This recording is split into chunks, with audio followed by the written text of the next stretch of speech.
How would I rework the D&D 3.5 feet Vow of Poverty for use in the 2024 D&D rules? This is kind of an interesting design question. So for people who haven't been around long enough for 3.5, Vow of Poverty let you give up all of your character's material possessions except for, like, you could have a quarterstaff and one set of traveler's clothes. That was it. But you gave up all of your treasure, all of your magic items, all of those things, and in exchange you got a whole bunch of powers from the feat itself.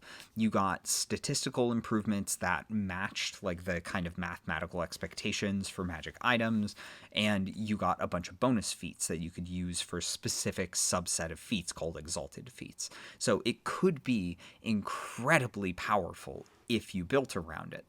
You could make an incredibly powerful character without needing magic items of any kind. Now, you did give up, like, the versatility of having magic items with active abilities and things like that, but you didn't need to worry about all of the, like, mathematical progressions, like +1 to saves and yada yada. That was all taken care of.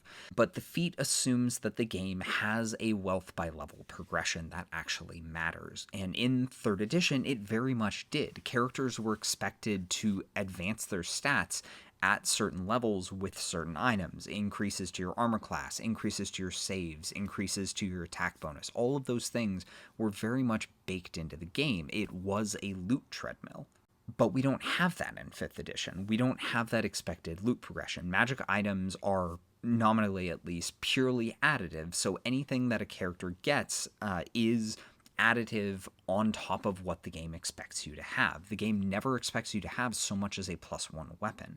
So we can't simply say your character gives up all magic items and gets incredible power in return, because you might just not get magic items in your campaign for whatever reason. I don't know anyone who plays that way, but they are technically kind of an optional rule. So I think what we can do is we can make Vow of Poverty essentially a trade system. So however many magic items your character gets, you can then trade them in for more benefits from Vow of Poverty. So it's like, oh, you got an uncommon magic item, great.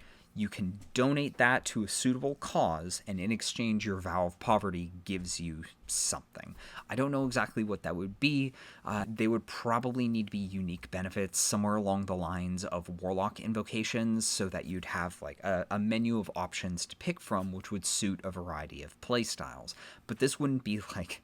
This couldn't be just one feat. This would have to be like a 20-page section of a book with a bunch of support systems to make this all work and make this appeal roughly evenly to most characters. Vow of Poverty was a mess in 3.5, and bringing it into 5e would take a lot of very, very careful thinking.